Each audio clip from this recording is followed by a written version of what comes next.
የንግድ ሱቆችን ለሽያጭ አውጥተናል። አሁን የመጣሽበት ወቅት ደግሞ የንግድ ሱቆቹን በአዲስ መልክ ኦፊሻሊ ላውንች የምናደርግበት ሳምንት ላይ ነው የመጣሽው። ስለዚህ የተለያዩ ኦፈሮች፣ የተለያዩ የቅናሽ ኦፈሮች አሉ እነዚህ ሱቆች ላይ ፕላስ ደግሞ አፓርትመንቶቹ ላይም ማለት ነው። ስለዚህ እነሱንም ዘርዘር አድርገን እናያለን። እንግዲህ ሱቃችንን በጣም አፎርደብል በሆነ ፕራይስ፣ ሪዝነብል በሆነ ፕራይስ በተለይም ደግሞ ከሚገኝበት ሎኬሽን አንጻርና ሞል ስታንዳርድ ከመሆኑም አንጻር በጣም ፌር የሆነ ፕራይስ ነው ይዘን የመጣ ነው። ይህንን ስልሽ ትንሹ ወይም ደግሞ 11 ካሬውን ማለት ነው በኔት ኤሪያ 11 ካሬ የሆነውን ሱቅ ከ2 ሚሊዮን 200 ሺህ ብር አጠቃላይ ክፍያ ጀምሮ ነው ደንበኞች መግዛት የሚችሉት።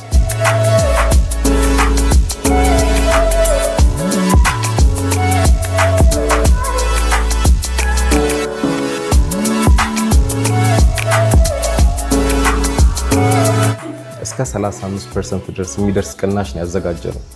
ማለት 100% ዳውን ለሚያደርግ ደንበኛ 35% ዲስካውንት ይደረጋል። ምናልባት ይሄ ዲስካውንት ከአንድ ዩኒት ላይ ከአንድ አፓርትመንት ላይ ከ2 ሚሊዮን ብር በላይ ዲስካውንት ነው።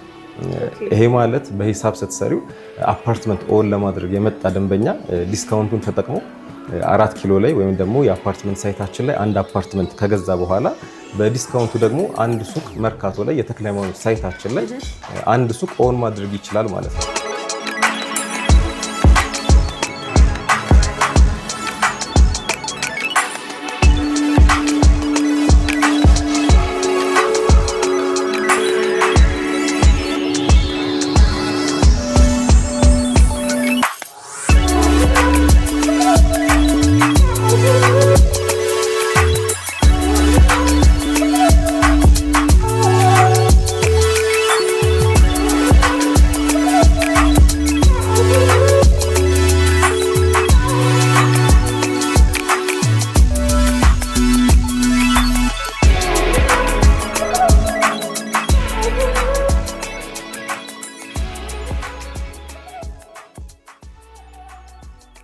ሰላም ውድ የማዕዘን ሊስቲንግ ቤተሰቦቻችን እንዴት ናችሁ? እንግዲህ ዛሬ የምንገኘው በሜሪት ፕሮፐርቲስ ነው። በጣም ቅንጡና ዘመናዊ የሚባሉት አፓርትመንቶች በመሀል ፒያሳ የገነባ መገኘቱን እናውቃለን። በተጨማሪ ደግሞ በመሀል መርካቶ እጅግ ጥሩ በሚባል ሁኔታ ላይ ያሉት ሱቆችን ይዞልን ቀርቧል። እስቲ ውስጥ እንግባና ያለውን ነገር እናያለን። አብራችሁ ቆዩ። ሰላም ሰላም፣ እንዴት ነህ? እንኳን ደህና መጣሽ። እንኳን ደህና ቆየኸኝ። ወደ ቢሮ ገባ እንበልና እስኪ ያሉትን ነገሮች ዲስከስ እናድርግ። ይቻላል። ሰላም እንዴት ነህ? ሰላም እንዴት ነሽ? አለን እግዚአብሔር ይመስገን። እንግዲህ ዛሬ ወደ እናንተ ጎራ ያልንበት አንዱ ትልቁ ሪዝናችን ያው የተለያዩ ታላቅ ቅናሾች ይዛችሁ መምጣታችሁን ሰምተን የመጣ ነው እና እስቲ ከዛ በፊት ግን ስለ ራስና ስለ ስራ ድርሻ ትነግረኛለህ? እሺ ቴንኪው። እንኳን ደህና መጣሽ በድጋሚ። እንግዲህ አንቺም ቻናላችሁም ለእኛ ቤተሰብ ናችሁ። ገበያው ላይ አዲስ ነገር ሲኖር የተሻለ አማራጭ ሲኖር ተመልካቾቻችሁ ለማድረስ ሁሌ ወደኛ ትመጣላችሁና ለዚህ ስራችሁ ቀድሜ ቴንኪው ማለት ፈልጋለሁ። ራሴን ከማስተዋወቅ ልጀምርና ጸጋዬ አስተራ ይባላለሁ። በሜሪት ፕሮፐርቲስ ውስጥ የሽያጭ አማካሪ ሆኜ እየሰራሁ እገኛለሁ። ኦኬ፣ በጣም ጥሩ። እንግዲህ ያው ሜሪት ፕሮፐርቲስ በጣም በብዙ የስራ ዘርፍ የሚታወቅ አንድ ትልቅ ድርጅት መሆኑ ያው የምናውቀው ነገር ነው። እስቲ አሁን ላይ ደግሞ ሜሪት ፕሮፐርቲስ ምን አዲስ ነገር ይዞ ነው የመጣው የሚለውን ነገር እስቲ ንገረኝ። እሺ መልካም። ምናልባት ምን አዲስ ነገር አለ ከሚለው ጥያቄ ቀደም ብዬ አዲስ ተመልካቾች ካሉና ሜሪት ፕሮፐርቲስን የማያውቁት ከሆነ የተወሰነ ያው የሚታወቅ ቢሆንም እንደ መግቢያ እንዲሆን ላስተዋውቅና አዲስ ስላመጣ ነው ኦፈር ደግሞ አብራራልሻለሁ። ከዚህ በፊት እንግዲህ እንደምታውቂው ደንበኞችም ተመልካቾቻችሁም እንደሚያውቁት ፒያሳ አካባቢ ላይ ወይም ደግሞ አራዳ ፓርክ እና ፍሬንድሺፕ ፓርክ ፊት ለፊት ላይ ባለ 24 ወለል የሆነ ሚክስድ ዩዝ አፓርትመንት ኮሜርሻል እና ሬዚደንሻል ዩኒቶችን የያዘ አፓርትመንት ለሽያጭ ማውጣታችን ይታወቃል። ማውጣት ብቻ ሳይሆን በጣም በሚገርም ፍጥነት ገበያው ላይ ከተማው ላይ በጣም ባልተለመደ መልኩ በጣም በፍጥነት ሽያጮችን ማከናወናችን ይታወሳል። ስለዚህ እሱ ባክግራውንዳችን እንዳለ ሆኖ አሁን ደግሞ በቅርብ ወይም ደግሞ ከተወሰኑ ቀናቶች በፊት ተክለ ሃይማኖት አካባቢ ስፔሲፊክ ጎማ ቁጠባ የሚባለው ኤሪያ ላይ ማለት ነው የንግድ ሱቆችን ለሽያጭ አውጥተናል። አሁን የመጣሽበት ወቅት ደግሞ የንግድ ሱቆቹን በአዲስ መልክ ኦፊሻሊ ላውንች የምናደርግበት ሳምንት ላይ ነው የመጣሽው። ስለዚህ የተለያዩ ኦፈሮች፣ የተለያዩ የቅናሽ ኦፈሮች አሉ እነዚህ ሱቆች ላይ ፕላስ ደግሞ አፓርትመንቶቹ ላይም ማለት ነው። ስለዚህ እነሱንም ዘርዘር አድርገን እናያለን።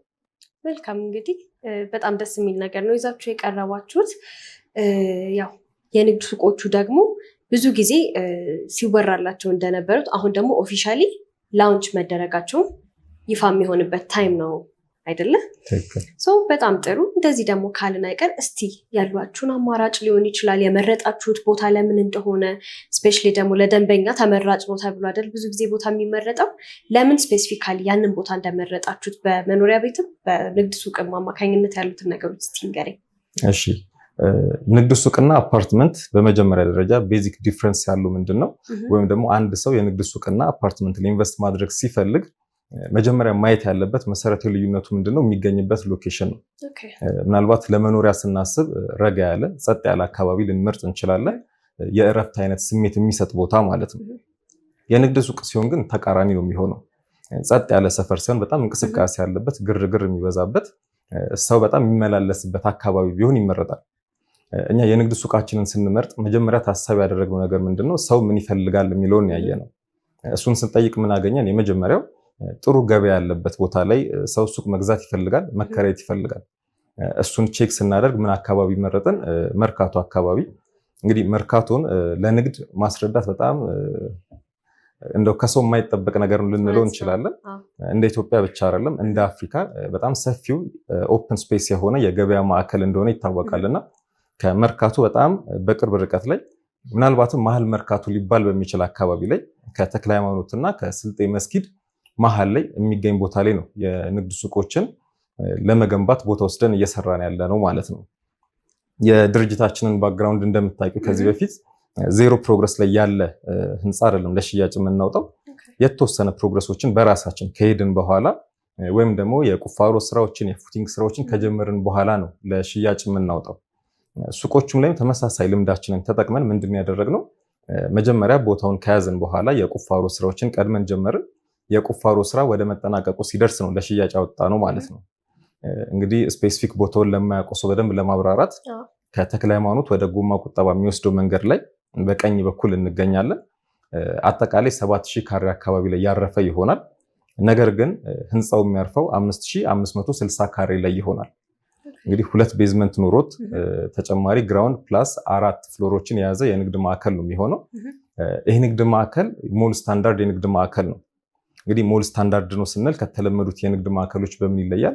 አንድ ሜን ጌት ይኖረውና ሸማቹ ተጠቃሚው በዛ በኩል ከገባ በኋላ ሮቴት እያደረገ ህንፃውን ከግራውንድ ጀምሮ እየዞረ አንደኛ፣ ሁለተኛ፣ ሶስተኛ ፍሎሮችን ተመልክቶ አይቶ አማርጦ የሚገዛበትን የህንፃ ዲዛይን የተጠቀምነው ማለት ነው።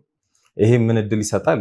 አንደኛ እዚህ ህንፃ ላይ እዚህ የንግድ ማዕከል ላይ ሱቅ ለሚገዙ ደንበኞች የትኛውም ፍሎር ላይ ቢሆኑ ህንፃ ውስጥ የገባ ሸማች ሁሉንም ፍሎር የሚያዳርስ ስለሆነ ፕላስ ደግሞ ኦፕን ዳውኖች ስላሉት ከታችም ሆኑ ወደ ላይ መመልከት የሚችል ስለሆነ እንግዲህ ሱቅ ላይ ግራውንድ ፍሎር ተመራጭ እንደሆነ ይታወቃል።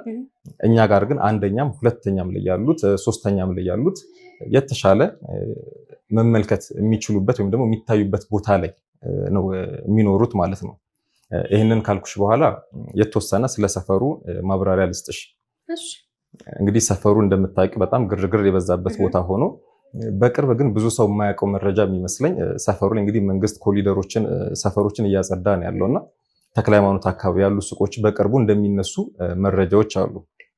ይህ እንግዲህ እንደ አንድ ገንዘቡን ሱቅ ላይ ኢንቨስት ማድረግ እንደሚፈልግ ሰው ሆነን ስናስበው ትልቅ ኦፖርቹኒቲ ልንለው እንችላለን። እንግዲህ የለመደ ቦታ ስለሆነ ገበያ ኦልሬዲ እዛ ቦታ ላይ ያለ ሰፈር ስለሆነ እዛ አካባቢ ያሉ ሱቆች ተነስተው ወደ ሌላ ቦታ አዲስ የገበያ ሰፈር ማልመድ አይፈልጉም። ስለዚህ ምንድነው የሚያደርጉት? እዛው አካባቢ የሚገነባ ሞል ላይ ወይም ደግሞ የንግድ ማዕከል ላይ ነው ሱቆችን ገዝተው መግባት የሚፈልጉት ማለት ነው። ስለዚህ አንድ ገንዘብ ይዞ ምን ላይ ላስቀምጠው፣ ምን ልግዛበት ወይም ደግሞ የት አካባቢ ኢንቨስት ላድርግ ለሚል ደንበኛ ትልቅ ሲሳይ ልንለው እንችላለን።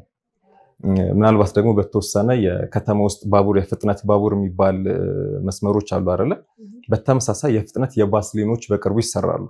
እንግዲህ እዛ አንድ ፕሮግራም ውስጥ ከተካተቱት ሰፈሮች መካከል የኛ ሳይት ወይም ደግሞ ኮሜርሻል ሳይታችን የሚገኝበት አካባቢ አንዱ ነው።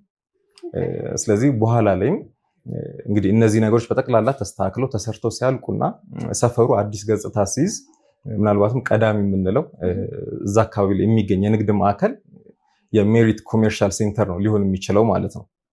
በጣም አሪፍ። እንግዲህ በጣም ጠለቅ ያለና ደስ የሚል መረጃ ነው እስካሁን ስትነግረኝ የቆየኸው። ይህ ማለት ደግሞ አንድ ሰው የእናንተን የንግድ ሱቅ ባለቤት በመሆኑ የሚቆጭበት ምንም አይነት ፕሮባቢሊቲ አይኖርም ወደሚል ድምዳሜ ነው እኔ ራሱ የደረስኩት። እና ይህንን ያህል ስለ ሱቆቹ ካልን አይቀር ደግሞ እስቲ ስለ መኖሪያ ቤቶቹ ደግሞ እስቲ አንዳንድ ነገር ንገረኝ። እሺ መልካም። ስለ ሱቆቹ ወደ በኋላ ላይ በዝርዝር የካሬ አማራጮችንና አከፋፈሉን እናነሳለን። ስለ አፓርትመንቶቹ ስለጠየቅሽን ደግሞ የተወሰነ ሀሳቦችን ልስጥሽ። እንግዲህ የአፓርትመንት ሳይታችን የሚገኘው በ4 ኪሎ እና በፒያሳ መሀል ላይ ወይም ደግሞ በቀድሞ ስሙ እሪ በከንቱ ይባል የነበረው አካባቢ ላይ ማለት ነው። እንግዲህ ድሮ በጣም በመጥፎ የሚታወቅ የነበረ ሰፈር ነው። አሁን ላይ ግን ድጋሚ ፈርሶ መልማት ከጀመረ በኋላ በጣም ማራኪ የሆነ ለመኖር የሚያጓጓ ሰፈር ሆኗል። የኛ ሳይት የሚገኘው ከፍሬንድሺፕ ፓርክ እና ከአራዳ ፓርክ መሀል ላይ ወይንም ደግሞ እሪ በከንቱ ይባል የነበረው ድልድይ ላይ እሱን አዋስኖ ይገኛል የኛ ሳይት። ይህም ማለት ምንድነው? ደንበኞቻችን ቤት ሲገዙ ሁለት አይነት ምርጫ ይኖራቸዋል። የመጀመሪያው ምንድነው? ወደ አራዳ ፓርክ የሚያዩ ዩኒቶችን መምረጥ ይችላሉ። እንደ ሁለተኛ አማራጭ ደግሞ ወደ ወዳጅነት ፓርክ የሚያዩ ዩኒቶችን መምረጥ ይችላሉ ማለት ነው። እንግዲህ ይሄ በጣም ትልቅ የሚባል እድል ነው። ምናልባት ደግሞ እንደ አዲስ ዜና የምነግርሽ ምንድነው? በቅርብ ሽያጭ የጀመርነው አዲስ ብሎክ አለ እዛው ሳይት አካባቢ ማለት ነው። ሙሉ ለሙሉ ወደ ፓርኮቹ የሚያዩ ዩኒት ሆኖ ከበፊቱም በጣም በተሻለ የዲዛይን አማራጭ ይዘን የመጣነው ሳይት አለ። እሱ እንዳለ ሆኖ ነባሮቹን ሳይቶች ልንገርሽ ወይም ደግሞ ነባሮቹን ብሎኮች ልንገርሽ። እንግዲህ 4 ብሎኮች ነው የሚኖሩት ያ ሳይት። 2 ቤዝመንት ኖሮት 4 ኮሜርሻል ፍሎሮች ይኖሩትና 5 እና 6 ላይ አሚኒቲዎችን ያካተተ ይሆናል። ከ7 ጀምሮ እስከ መጨረሻዎቹ ፍሎሮች ደግሞ ቲፒካል 1 2 3 ቤድሩም አማራጭ አለን ማለት ነው። በካሬ ባለ 1 መኝታ 49 ካሬ አማራጭ አለን። ባለ 2 መኝታ 80 ካሬ አማራጭ አለን። ባለ 3 መኝታ ሲሆን ከ130 ካሬ ጀምሮ አማራጭ አለን ማለት ነው። ኦኬ በጣም አሪፍ። እንግዲህ ቀደም ብለህ እንደነገርከኝ ከሆነ 2 የተለያዩ ፓርኮችን ጠቅሰናል እዚህ ጋር ማለት ነው።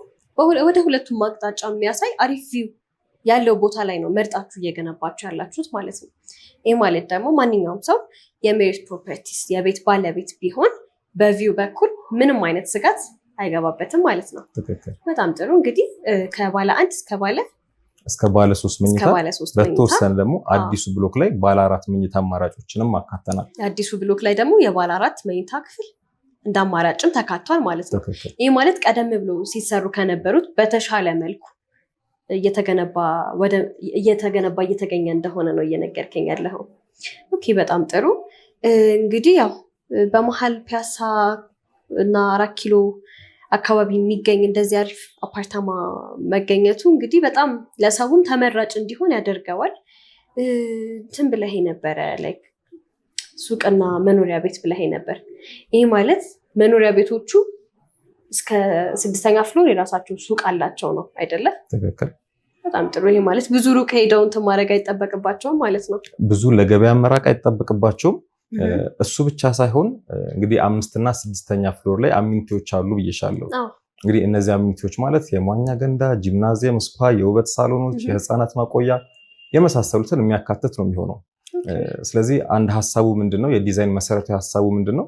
ሁሉንም ነገር በአንድ ማቅረብ መቻል ነው። እንግዲህ ሰፈሩ በራሱ በቅርብ አንቺም ታውቂዋለሽ ብዬ አስባለሁ። አራዳ ፓርክ አለ፣ ወዳጅነት ፓርክ አለ። እንግዲህ ሰው ስፖርት መስራት ቢፈልግ፣ ወክ ማድረግ ቢፈልግ፣ ልጆቹን ማዝናናት ቢፈልግ ሩቅ ቦታ መሄድ አይጠበቅበትም። እንግዲህ ወጣ አካል አራዳ ፓርክ ላይ የመሮጫ ትራኮቹ፣ መጫወቻ ሜዳዎቹ እንዳለ የተሟሉ ናቸው። አክቹዋሊ እነሱ ብቻ ሳይሆኑ እንደ ሎኬሽን ሰፈሩ ላይ ምን አለ የሚለውን ነገር ማየት ብንችል የመጀመሪያው ትልልቅ ትምህርት ቤቶች በዙሪያው በጣም በቅርብ ርቀት ላይ ይገኛሉ። እንግዲህ ሊሴ ገብረ ማርያምን የማያውቀው ሰው የለም። ምናልባት እንደ ሀገርም አንደኛ ልንለው የምንችለው ትምህርት ቤት ነው ያለው። በጣም በቅርብ ርቀት ላይ ይገኛል። እነ ካቴድራል በቅርብ ርቀት ላይ ይገኛሉ። ዩኒቨርሲቲዎቹ አዲስ አበባ ዩኒቨርሲቲ 5-6 ኪሎ በጣም በቅርብ ርቀት ላይ ይገኛል። እሱ ብቻ ሳይሆን አብሮት ቤተ መጻሕፍት በጣም በቅርብ ርቀት ላይ ነው የሚገኘው።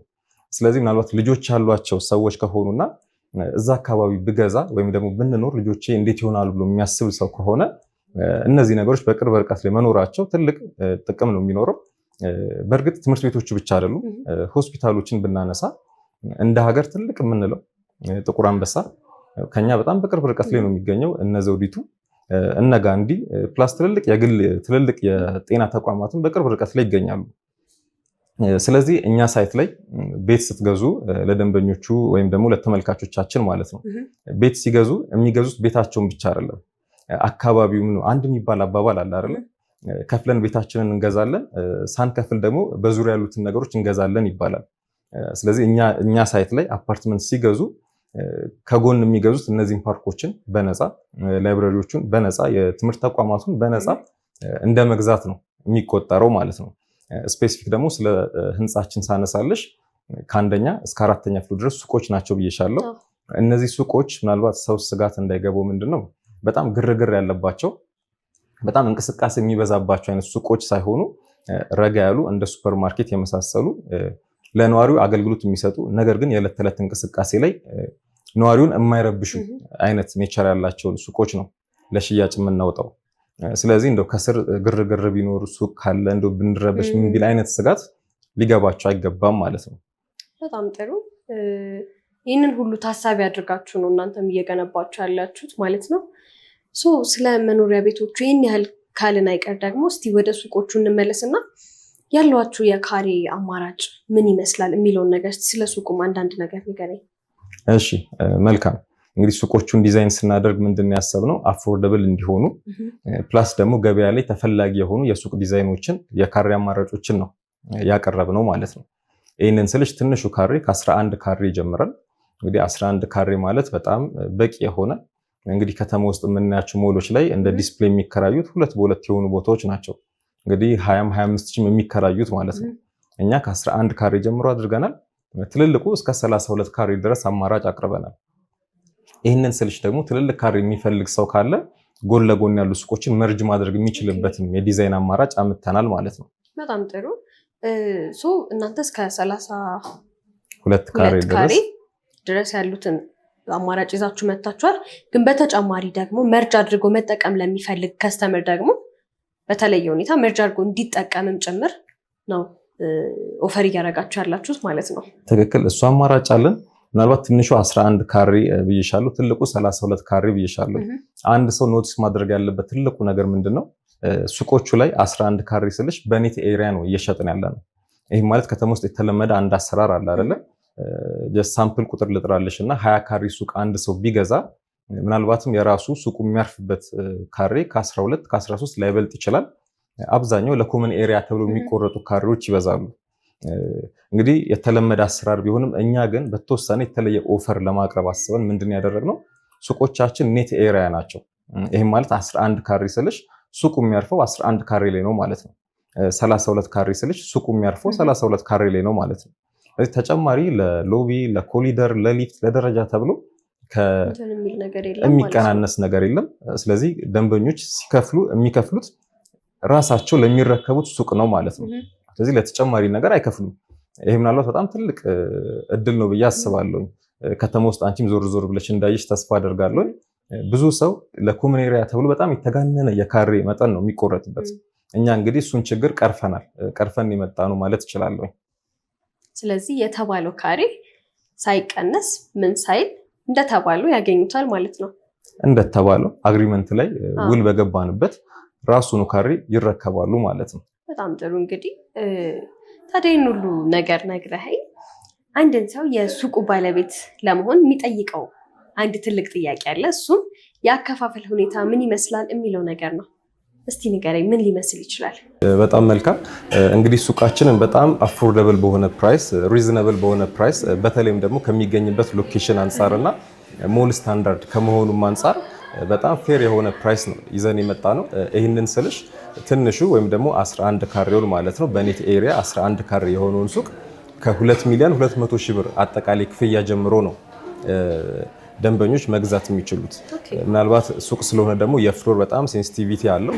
ይሄ ማለት ግራውንድ ፍሎር ላይ መግዛት ለሚፈልጉ ደንበኞች ከ3.8 ሚሊዮን ብር ጀምሮ ነው አማራጭ ያቀረብ ነው። እንዳነሳ ነው ካሬያቸው 11 ካሬ ጀምሮ ማለት ነው። እንግዲህ ትልቁ 32 ካሬ ነው። ነገር ግን ከ11 ካሬ ጀምሮ ኢንቨስት ማድረግ ሲፈልጉ አጠቃላይ ክፍያው 3.8 ይሆናል። ግራውንድ ላይ ፍሎር እየጨመርን በሄድን ቁጥር ደግሞ ዲስካውንቱ ከፍ እያለ ሄድና እስከ 2.2 ሚሊዮን ብር አጠቃላይ ክፍያ ድረስ ይሆናል ማለት ነው። ምናልባት በዚህ ሬንጅ ውስጥ ደግሞ በጣም ትልቅ የሚባለው የሱቃችን ዋጋ 11 ሚሊዮን አካባቢ ነው። ይሄም ግራውንድ ፍሎር ላይ የሚገኝ ነው። ሰፋ ያለ ኔት ኤሪያ 32 ካሬ ላይ የሚያርፍ ይሆንና ነገር ግን ተጨማሪ እንደ ዲስፕሌይ ወይም ደግሞ እንደ ማስታወቂያ የሚያገለግል ቦታ ያለው ማለት ነው። እንግዲህ ማለት የፓርኪንጎችንም ታሳቢ ያደረገ ነው። ነገር ግን እንዳነሳ ነው በኔት ኤሪያ ስለሆነ የምናስከፍለው የፓርኪንግ ኤሪያው እዚህ ላይ ሳይካተት ማለት ነው። እሺ በጣም ጥሩ። ታዲያ በዚህ ዲስካውንት አማካኝነት አንድን ሰው የሜሪት ፕሮፐርቲስ የሱቅ ባለቤት መሆን ይችላል ነው እያልከኝ ያለው ማለት ነው? ትክክል። ምናልባት አሁን የነገርኩሽ ዋጋ አጠቃላይ 100% ለሚከፍል ደንበኛ ነው። ይሄ ማለት ያለ ዲስካውንት ማለት ነው። እኛ ባስቀመጥነው ያከፋፈል ሂደት መሰረት ጆይን ለሚያደርጉ ደንበኞች ነው ይሄ ፕራይስ ያለው። ነገር ግን ከሚጠበቅባቸው ዳውን ፔመንት ከፍ አድርገው የሚከፍሉ ደንበኞች ሲሆኑ ከ15 እስከ 20% የሚደርስ ትልቅ ቅናሽ አዘጋጅተናል። ይሄኛው ቅናሽ ሱቁ ላይ ብቻ ነው። ነገር ግን ደግሞ ይሄ ሳምንት ሱቁን ኦፊሻሊ ላውንች የምናደርግበት ሳምንት ስለሆነ በተመሳሳይ 4 ኪሎ እና ፒያሳ ኤሪያ የሚገኘው የአፓርትመንት ሳይታችን ላይ ዲስካውንት አድርገናል። ምናልባት የሱ ዲስካውንት በጣም ተለቅ ያለ ስለሆነ የሚያጓጓ ዲስካውንት እንደሆነ አስባለሁ። ይህንን ስልሽ እስከ 35% ድረስ የሚደርስ ቅናሽ ነው ያዘጋጀ ነው። ማለት 100% ዳውን ለሚያደርግ ደንበኛ 35% ዲስካውንት ይደረጋል። ምናልባት ይሄ ዲስካውንት ከአንድ ዩኒት ላይ ከአንድ አፓርትመንት ላይ ከ2 ሚሊዮን ብር በላይ ዲስካውንት ነው። ይሄ ማለት በሂሳብ ስትሰሪው አፓርትመንት ኦን ለማድረግ የመጣ ደንበኛ ዲስካውንቱን ተጠቅሞ 4 ኪሎ ላይ ወይም ደግሞ የአፓርትመንት ሳይታችን ላይ አንድ አፓርትመንት ከገዛ በኋላ በዲስካውንቱ ደግሞ አንድ ሱቅ መርካቶ ላይ የተክለ ሃይማኖት ሳይታችን ላይ አንድ ሱቅ ኦን ማድረግ ይችላል ማለት ነው። እዚህ ማለት 35% ዲስካውንት ሲባል ይሄን ያህል ትልቅ በጣም የሚያጓጓ ሊያመልጥ የማይገባ አይነት የዲስካውንት ኦፈር ነው። በጣም ጥሩ። እንግዲህ ያው በሱቁ ዋጋ የሚያስቀንስ ዲስካውንት ነው ይዛችሁ የቀረባችሁት። ይህ ማለት ደግሞ ከተጠበቀበት በላይ ዳውን ፔመንት የከፈለ ሰው ወደ 35% የሚያህል ዲስካውንት አግኝቶ ኦልሞስት የአንዱን ሱቅ በነፃ እንደመያዝ እንደማለት ነገር ነው ማለት ነው።